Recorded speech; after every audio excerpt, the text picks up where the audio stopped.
कोई नामनिष्ठ, कोई गुरुनिष्ठ, कोई धामनिष्ठ, कोई रूप लीला गुणगान निष्ठ।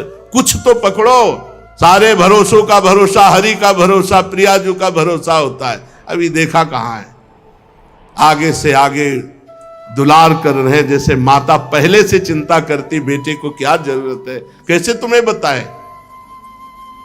परमार्थ पर विजय भगवान निष्ठा से पाई जाती है, रुपया निष्ठा से नहीं।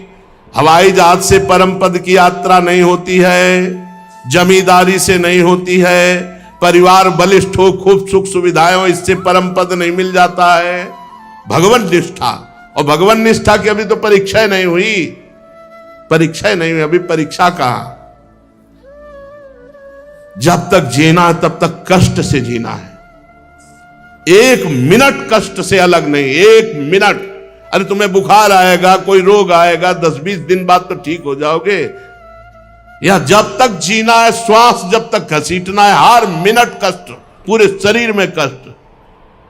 शिकायत है क्या प्रियाजू से? नहीं, तुम्हारी जय हो। और कोई मेव में भी बोल रहे क्या? दहाड़ रहे, दहाड़ते रहे, यहां दहाड़ रहे, यहां सुना रहे, वहां भी सुनाएंगे।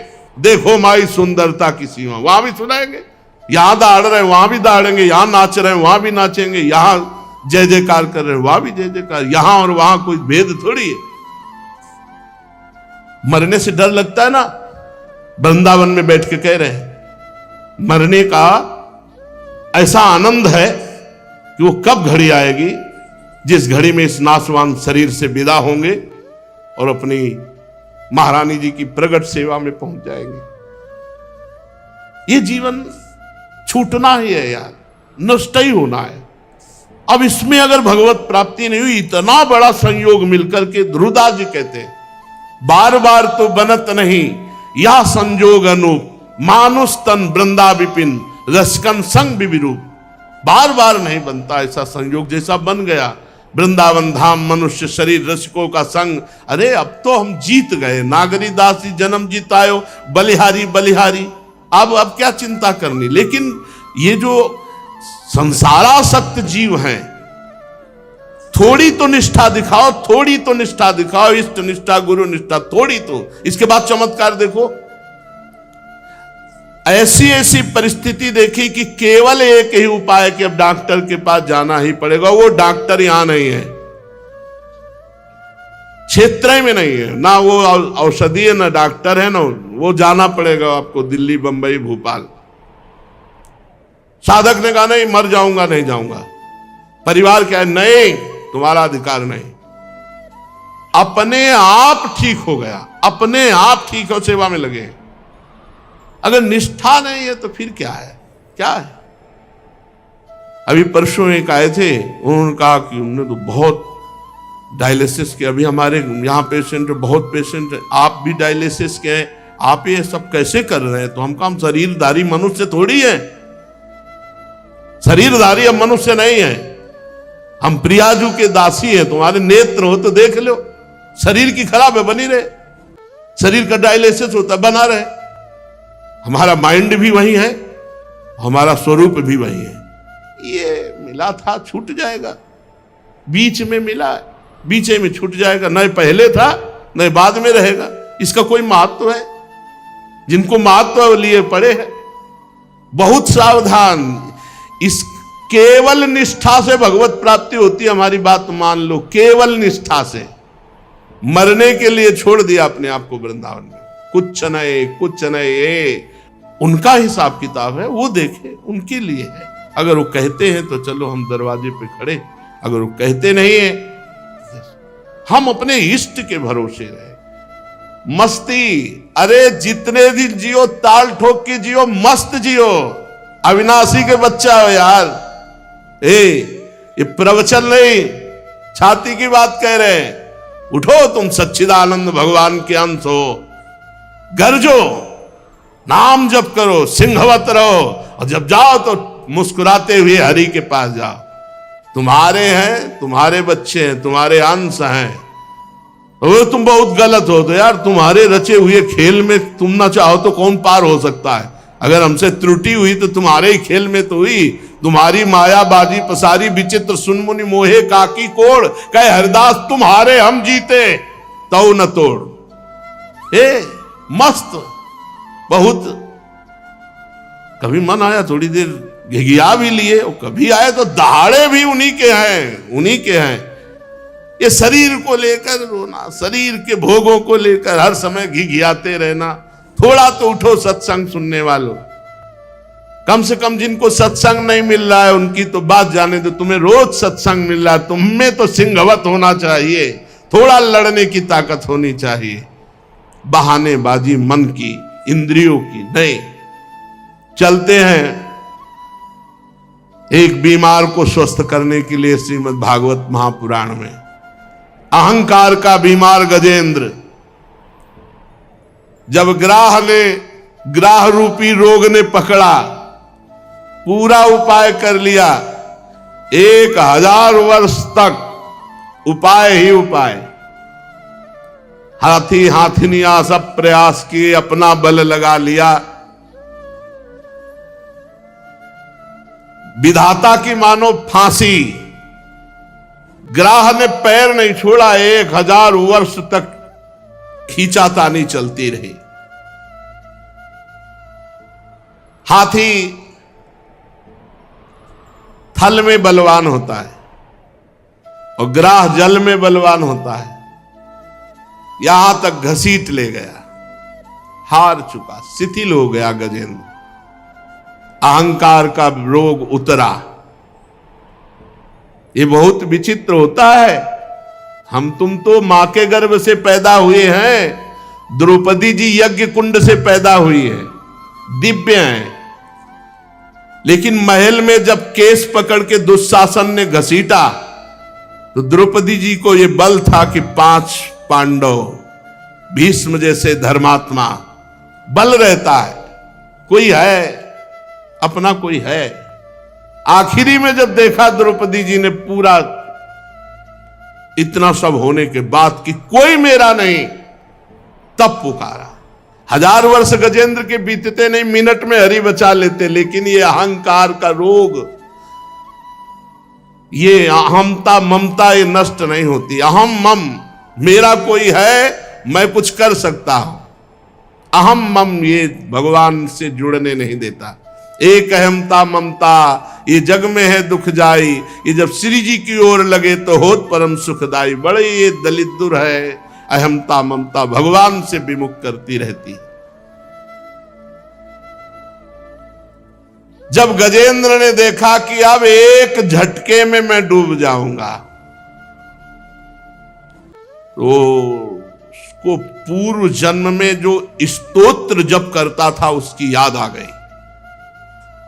उसने विचार किया कि अगर बचा सकते हैं तो केवल हरि बचा सकते हैं।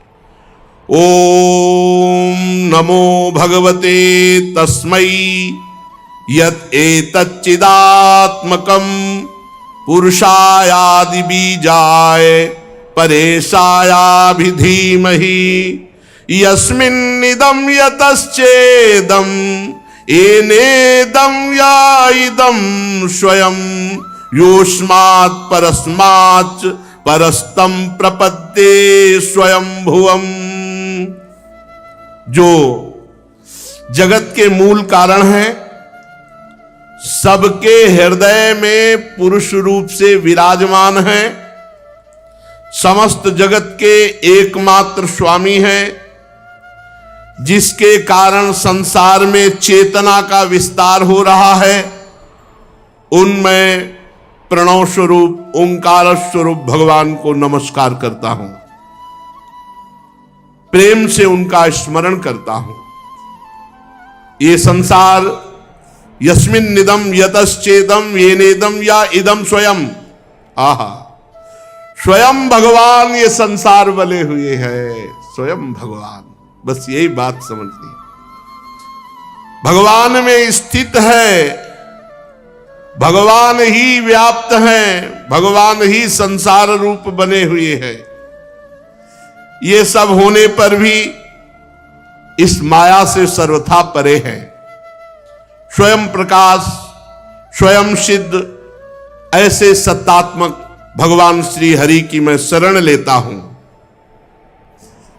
यह स्वात्मनीदम निज माययार्पितम क्वचिद विभातम क्वच तत्तिरोहितम अविद्ध दृक्साक्षुभयम तदीक्षते सा आत्ममूलो वतुमाम परात्परः। ये विश्व प्रपंच उन्हीं की माया से उनमें अध्यस्त है। ये कभी प्रतीत होता है और प्रलय हो जाने पर ये कभी प्रतीत नहीं होता, परंतु वो एक रस रहते हैं। सृष्टि रहने पर भी और सृष्टि का प्रलय हो जाने पर भी वो इसके साक्षी हैं। वो दोनों को देखते रहते हैं, सबके मूल हैं और अपने भी मूल वही है, उनका कोई दूसरा मूल नहीं है। वे समस्त कार्य और कारणों से अतीत प्रभु मेरी रक्षा करें। प्रलय के समय लोकपाल और इन सब के कारण संपूर्ण रूप से नष्ट हो जाते हैं। उस समय केवल अत्यंत घना गहरा अंधकार रहता है, परंतु अनंत परमात्मा उससे सर्वथा परे विराजमान रहते हैं। वे ही प्रभु मेरी रक्षा करें। भगवान की लीलाओं का रहस्य जानना बहुत कठिन है। वे नट की भांति अनेकों वेश धारण करते हैं। भगवान के स्वरूप को ना तो देवता जानते, ना ऋषि जानते, फिर दूसरा प्राणी कौन जान सकता है। जो वहां तक जा सके और उसका वर्णन कर सके, ऐसी किसी की सामर्थ्य नहीं। ऐसे मेरे प्रभु मेरी रक्षा करें। जिनके परम मंगलमय स्वरूप का दर्शन करने के लिए महात्मा गण संसार की समस्त आसक्तियों का परित्याग कर देते हैं और एकांत में अखंड भाव से ब्रह्मचर्य आदि अलौकिक व्रतों का पालन करते हुए अपने आत्मा को सबके हृदय में विराजमान देखकर स्वाभाविक ही सबकी भलाई करते हैं, वे मुनियों के सर्वस्व भगवान मेरे सहायक हैं, मेरी गति है। न उनके जन्म है, न कर्म है, न नाम है, न रूप है, फिर भी उनके विविध नाम है, विविध रूप है, विविध जन्म है, विविध कर्म है। विश्व की सृष्टि और संहार करने के लिए समय समय पर वो अपनी माया को स्वीकार करते हैं। उन्हीं अनंत शक्तिमान सर्वेश्वर परब्रह्म परमात्मा को मैं नमस्कार करता हूं। वो अरूप हैं, उनके कोई रूप नहीं, और वो बहुरूप हैं, उनके बहुत से रूप हैं। वो अकर्म हैं, वो कोई कर्म नहीं करते और सर्व कर्म उन्हीं से होते हैं और उनके कर्म बड़े अत्यंत आश्चर्य में होते हैं। ऐसे सर्वाश्चर्य में भगवान की मैं शरण में हूं, मैं उनको नमस्कार करता हूं। स्वयं प्रकाश, सबके साक्षी परमात्मा को मैं नमस्कार करता हूं। मन वाणी चित्त से अत्यंत दूर उन भगवान को मैं नमस्कार करता हूं। विवेकी पुरुष कर्म संन्यास अथवा कर्म समर्पण के द्वारा अपने अंतःकरण को शुद्ध करके जिन्हें प्राप्त करते हैं, स्वयं तो नित्य मुक्त परमानंद ज्ञान स्वरूप हो जाते हैं, वो दूसरों को भी भगवत प्राप्ति करा देते हैं। ऐसे भगवान श्री हरि को मैं नमस्कार करता हूं। भगवान सतोगुण, रजोगुण, तमोगुण, इन तीन गुणों के धर्म को स्वीकार करके शांत, घोर और मूढ़ अवस्था भी धारण करते हैं और वो तीनों गुणों से परे भी रहते हैं। ऐसे भगवान को मैं नमस्कार करता हूं, बार बार नमस्कार करता हूं। हे प्रभु, आप सबके स्वामी हैं, समस्त क्षेत्रों के एकमात्र ज्ञाता, सर्व साक्षी हैं। हे सर्व साक्षी प्रभु, मैं नमस्कार करता हूं। आप स्वयं ही अपने कारण हैं, पुरुष और मूल प्रकृति रूप में भी आप ही हैं। आपको बारंबार नमस्कार है। आप समस्त इंद्रिय और उनके विषयों के दृष्टा हैं, समस्त प्रतीतियों के आधार हैं। अहंकार आदि छाया रूप असत वस्तुओं के द्वारा आपका ही अस्तित्व प्रकट होता है। प्रभु, समस्त वस्तुओं के रूप में आप भास रहे। गजब है, सब भगवान बने हुए, समस्त वस्तुओं के रूप में आप हैं। मैं आपको नमस्कार करता हूं। आप सबके मूल कारण हैं, आपका कोई कारण नहीं, तथा कारण ना होने पर भी आप में विकार या परिणाम नहीं होता, इसलिए आप अनोखे हैं। आपको मेरा बार बार नमस्कार है। जैसे समस्त नदी झरने कहीं भी हो, वो सब समुद्र से ही निकले, समुद्र में ही जाएंगे। समुद्र से सूर्य रश्मियां जल खींचती हैं, वर्षा करती हैं, उसी से तालाब, झरने, झील, नदियां और सबका पानी फिर वहीं पहुंच जाता है। वैसे ही आप समस्त वेद शास्त्रों के परम तात्पर्य हैं। आप मोक्ष स्वरूप हैं। संत जन आपकी शरण ग्रहण करते, अतः भगवान आपको नमस्कार है। जैसे यज्ञ के काष्ठ अरण्य में अग्नि गुप्त रहती है और मंथन करने पर प्रकट होती है, ऐसे इस जगत में माया से आप ढके हुए हैं, पर मंथन करे विचार ज्ञान तो आपका अनुभव होता है। प्रभु गुणों में क्षोभ होने पर उनके द्वारा विविध प्रकार की सृष्टि की रचना का आप संकल्प करते हैं। जो लोग सन्यासी हैं वो कर्म संन्यास करके, जो भक्त हैं वो कर्म समर्पण करके, आत्म तत्व का ज्ञान प्राप्त करके वो वेद शास्त्रों के ऊपर उठ जाते हैं। ऐसे आत्मा के स्वरूप में आप ही सबके विराजमान हैं। ऐसे श्री हरि को मैं नमस्कार करता हूं। जैसे कोई दयालु पुरुष फंदे में पड़े हुए पशु का बंधन काट दे, वैसे ही आप शरणागतों के माया बंधन को काट देते हैं। आप नित्य मुक्त हैं, परम करुणामय हैं। भक्तों का कल्याण करने में आप कभी आलस्य नहीं करते। आपके चरणों में मेरा नमस्कार है। समस्त प्राणियों के हृदय में अपने अंश के द्वारा अंतरात्मा के रूप में आप उपलब्ध होते हैं। ऐसे सर्वेश्वर पूर्ण अनंत महिमाशाली भगवान को मैं नमस्कार करता हूं। जो स्त्री में आसक्त है, शरीर में आसक्त है, पुत्र में आसक्त है, बड़े बूढ़ों, माता पिता, ग्रह संपत्ति, इनमें आसक्त है और आपका भजन नहीं करता, बड़ी कठिन माया है, पार करना बड़ा मुश्किल है और वो दुर्गति को प्राप्त होते हैं। क्योंकि जब तक आपका भजन नहीं होगा, जब तक आप में आसक्ति नहीं होगी, तब तक माया मुक्त नहीं हुआ जा सकता। जीवन मुक्त पुरुष सदैव आपका निरंतर हृदय में चिंतन करते रहते हैं। ऐसे सर्वेश्वर ज्ञान स्वरूप श्री भगवान को नमस्कार है। जिनकी अत्यंत छोटी कला से अनेकों नाम रूप के भेद ब्रह्मादि देवता चराचर लोक की सृष्टि होती है, उन भगवान को मैं मन से, बुद्धि से, इंद्री से, शरीर से नमस्कार करता हूं।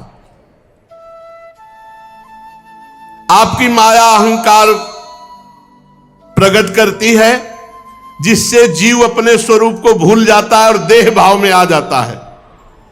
जीव अपने स्वरूप को ना जानने के कारण आप सर्वशक्तिमान महामाधुर्य में भगवान के सुख से वंचित रह जाता है। परीक्षित, गजेंद्र ने बड़ी ज्ञानमयी भगवान की स्तुति की। भिन्न भिन्न नाम रूपों में भगवान ही प्रकाशित है, पर गजेंद्र की स्तुति सुनकर के स्वयं भगवान दौड़ पड़े। विश्व के एकमात्र आधार भगवान गजेंद्र की तरफ दौड़े। देखा कि वो बहुत पीड़ित है। वेदमय गरुड़ पर सवार होकर चक्रधारी भगवान बड़ी शीघ्रता से दौड़ पड़े। सरोवर के भीतर बलवान ग्राह ने गजेंद्र को पकड़ रखा था। गजेंद्र बस डूबने ही वाला था। उसने देखा कि आकाश में गरुड़ पर सवार, हाथ में सुदर्शन चक्र लिए हुए भगवान श्री हरि। उसने उस सरोवर से पुष्प सूर्ण में लिया और ऊपर उठाया और बड़े आर्त भाव से भगवान को पुकारा, हे हरि, हे नारायण, हे जगत गुरु, हे भगवान, आपको नमस्कार है। कूद पड़े भगवान, गरुड़ जी को छोड़ दिया और एक हाथ से पकड़ करके ग्राह और गजेंद्र दोनों को बाहर निकाला और सुदर्शन चक्र से ग्राह को परम पद दिया और गजेंद्र को भगवान दुलार किए। परीक्षित, ब्रह्मा शंकर आदि बड़े बड़े देवता भगवान श्री हरि के ऊपर पुष्पों की वर्षा करने लगे। सुदर्शन चक्र के स्पर्श से ग्राह को वो गति मिली जो बड़े बड़े ऋषि मुनि तपस्या करके चाह करते हैं। ग्राह तुरंत आश्चर्य में दिव्य शरीर धारण किया। ये हुहु नाम का श्रेष्ठ गंधर्व था। देवल ऋषि के शाप से उसको ये गति प्राप्त हुई थी। भगवान के प्रिय पार्षद सुदर्शन चक्र के स्पर्श से वो शाप मुक्त हो गया। सर्वेश्वर भगवान के चरणों में प्रणाम किया, जो ग्राह शरीर छोड़ करके दिव्य तेजों में गंधर्व। इसके बाद भगवान के सुयश का यश गान करते हुए अविनाशी भगवान की कृपा से वो मनोहर रूप धारण करके अंतर्धान हो गया। भगवान की कृपा से, सुदर्शन जी के स्पर्श से सारे पाप ताप उसके नष्ट हो गए थे। अब गजेंद्र भी भगवान का स्पर्श प्राप्त किया था, उसका भी अज्ञान बंधन नष्ट हो गया और वो आत्मस्वरूप का बोध प्राप्त, बोधवान महापुरुष। और वो उसी समय हाथी के शरीर को छोड़कर पीतांबरधारी चतुर्भुज श्याम शरीर भगवत पार्षद रूप गजेंद्र भी, ये गजेंद्र को भगवान की स्मृति कैसे आ गई? पशु स्वरूप में तो आना ही नहीं चाहिए। तो कह रहे हैं ये पूर्व जन्म में द्रविड़ देश का पांड्यवंशी राजा था, उसका नाम इंद्रद्युम्न था। वो भगवान का श्रेष्ठ उपासक, अत्यंत यशस्वी राजा था। अब जब भगवान में मन लगता है तो संसार के प्रति अरुचि होने लगती। तो राजपाट छोड़कर मलय पर्वत पर जाकर जटाएं बढ़ा ली और तपस्वी का वेश धारण करके मौन लेकर भगवान की आराधना करने लगा। लेकिन ये निषेध है। गृहस्थ धर्म में अपने आप जटा रखाना, अपने आप वेश धारण कर लेना, यह निषिद्ध है। किसी गुरु, किसी महापुरुष, किसी आचार्य का अनुसरण करो, उनकी शरण में जाओ, उनकी आज्ञा के अनुसार ऐसा करो। मनमानी करना अपराध है। उसी समय अगस्त ऋषि अपनी शिष्य मंडली के साथ मलय पर्वत पर पहुंचे। राजा से पूछा, किसकी आज्ञा से जटा बढ़ा ली? अब वो ऐसे तपस्वी अपने को समझ लिए कि ना खड़े हुए, ना प्रणाम, ना कोई। यही उद्दंडता हुई। दो प्रकार की उद्दंडता। माना तुम्हारा मन गृहस्थ में नहीं लग रहा था तो किसी विरक्त महापुरुष के पास जाते, उनकी आज्ञा के अनुसार परिवर्तन करते। अब वो अपने आप गृहस्थ धर्म के वेश का त्याग कर विरक्त धर्म के वस्त्र धारण कर लिए। और तब उन्होंने कहा कि प्रजा पालन, गृहस्थोचित, अतिथि सेवा धर्म का परित्याग करके ये तपस्वी की तरह वेश धारण किसके द्वारा किया? इंद्रद्युम्न वैसे बैठे रहे, कहा हाथी की तरह बैठा है।